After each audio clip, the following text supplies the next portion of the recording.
اگلے 10 دنوں میں کئی ہزار سپاہی مصر کی فوج میں آ گئے۔ ان 10 دنوں میں زکوئی کو ناجی نے مکمل طور پر ٹرین کر دیا تھا کہ وہ سلطان صلاح الدین ایوبی کو کن کن طریقوں سے اپنے جال میں پھنسائے اور اس کی شخصیت اور کردار کو کیسے کمزور کیا جائے۔ ناجی کے ہمراز دوستوں نے زکوئی کو دیکھ کر بغیر کسی تردید کے کہا، اگر فرعون مصر زکوئی کو دیکھ لیتے تو خدائی کا دعویٰ ترک کر دیتے۔ ناجی کا جاسوسی کا ایک اپنا طریقہ کار تھا جو انتہائی ذہین اور بہت طاقتور تھا۔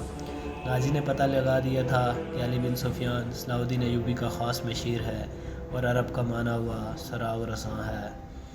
اس نے علی بن سفیان کے پیچھے اپنے جاسوس چھوڑ دیے تھے اور علی بن سفیان کو قتل کرنے کا منصوبہ بھی بنا دیا تھا۔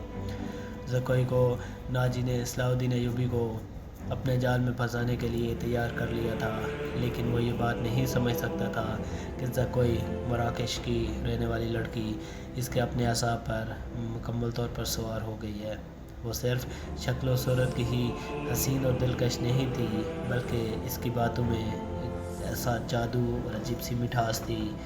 ناجی اس کو پاس بڑھا کر اس سے باتیں کیا کرتا تھا۔ ناجی نے دوسری لڑکیوں کو 3 راتوں سے اپنے کمرے میں نہیں بلایا تھا۔ ناجی ایک سونے کے انڈے دینے والی مرغی تھی جو کہ ان کے قبضے سے نکل کر زکوئی کی آغوش میں انڈے دینے لگی تھی۔ انہوں نے زکوئی کو راستے سے ہٹانے کا فیصلہ کر لیا۔ وہ زکوئی کو قتل کرانا چاہتی تھی جو کہ بظاہر ناممکن لگتا تھا، کیونکہ ناجی نے ان کو جو کمرہ دیا ہوا تھا اس میں 2 محافظوں کا پہرا رہتا تھا اور یہ 2 لڑکیاں بھی بغیر اجازت کے کمرے سے باہر نہیں جا سکتی تھی جو ناجی نے انہیں دیا تھا۔ ان نے گھر کی خادمہ لڑکیوں میں سے ایک کو اعتماد میں لینا شروع کیا۔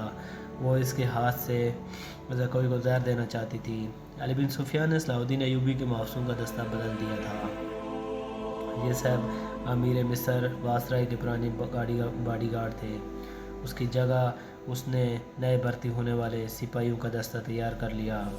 یہ جان بازوں کا منتخب دستہ تھا جو سپاہ گیری میں ماہر تھا اور جذبے کے لحاظ سے بھی اس کا ہر سپاہی مرد مجاہد تھا۔ ناجی کو یہ تبدیلی بالکل پسند نہیں آئی، لیکن اس نے پھر بھی سلطان صلاح الدین ایوبی کے سامنے اس دستے کی کھل کر تعریف کی اور ناجی نے صلاح الدین ایوبی کو دعوت کے لیے بھی مدعو کیا۔ صلاح الدین ایوبی نے اسے جواب دیا کہ وہ بہت جلد اسے بتائے گا کہ وہ کب دعوت پر آئے گا۔ اس کے جانے کے بعد اس نے علی بن سفیان سے مشورہ کیا کہ وہ کب دعوت پر جائے۔ اگلے روز ناجی کو اس نے بتایا کہ کسی بھی رات وہ دعوت پر آ سکتا ہے۔ ناجی نے 3 دن کے بعد دعوت کا اہتمام کیا اور بتایا یہ دعوت کم اور جشن زیادہ ہوگا اور یہ جشن شہر سے دور صحرا میں ہزاروں مشعلوں کی روشنی میں منایا جائے گا۔ ناچ گانے کا انتظام ہوگا، باڈی گارڈ اس کے علاوہ گھوڑ سوار اپنے کرتب دکھائیں گے اور شمشیر زنی اور بغیر ہتھیار کے مقابلے ہوں گے۔ اور صلاح الدین ایوبی کو بھی رات کو رکنے کے لیے کہا۔ رہائش کے لیے بھی خیمے لگائے جائیں گے۔ صلاح الدین ایوبی ساری باتوں کو بڑے دھیان سے سنتا رہا اور پھر صلاح الدین ایوبی نے ناچ گانے پر بھی کچھ نہ کہا۔ ناجی نے ڈرتے جھجکتے صلاح الدین ایوبی سے کہا، فوج کے بیشتر سپاہی جو مسلمان نہیں ہیں یا پھر جو نیم مسلم ہیں وہ شراب کے عادی نہیں، مگر وہ اجازت چاہتے ہیں کہ انہیں جشن میں شراب پینے کی اجازت دی جائے۔ صلاح الدین ایوبی نے ناجی سے کہا، آپ کی اجازت ہو تو میں اپنا کوئی حکم صادر نہیں کروں گا۔ ناجی نے کہا، امیر مصر کا اقبال بلند ہو۔ ناجی نے غلاموں کی طرح کہا، میں کون ہوتا ہوں جو آپ کی اجازت کے بغیر اجازت دوں؟ آپ اجازت دیں تو آپ اجازت دیں۔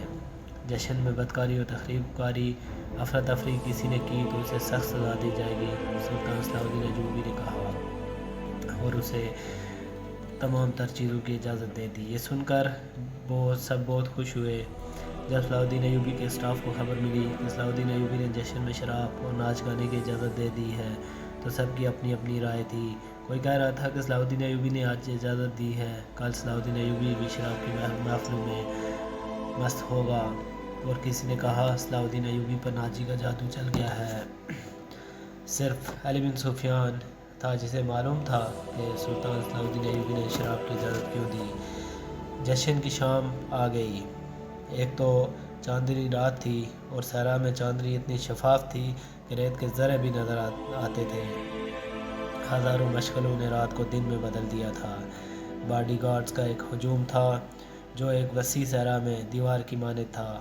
ایک طرف صلاح الدین ایوبی کے بیٹھنے کے لیے مسند تھی جو کہ کسی بہت بڑے بادشاہ کا تخت معلوم ہوتا تھا۔ اس کے ارد گرد بڑوں کے بیٹھنے کی نشست تھی۔ دور صحرا میں رہائش کے لیے خیمے لگائے گئے جن سے ذرا فاصلے پر صلاح الدین ایوبی کا بڑا خیمہ لگا ہوا تھا۔ علی بن سفیان نے شام ہوتے ہی اس خیمے کے گرد محافظ کھڑے کر دیے۔ اس دوران جب علی بن سفیان محافظ کھڑے کر رہا تھا، ناجی نے زکوئی کو آخری ہدایت دے دی۔ اس شام زکوئی کا جسم کچھ زیادہ ہی نکھر رہا تھا۔ اس کے جسم میں عطر کی خوشبو اٹھ رہی تھی جس میں ایک عجیب سا تاثر تھا۔ اس نے بال لگا دیے تھے، سفید کندھوں پر سیاہی مائل بوڑھے بال ظاہری کی نظروں کو قید کر رہے تھے۔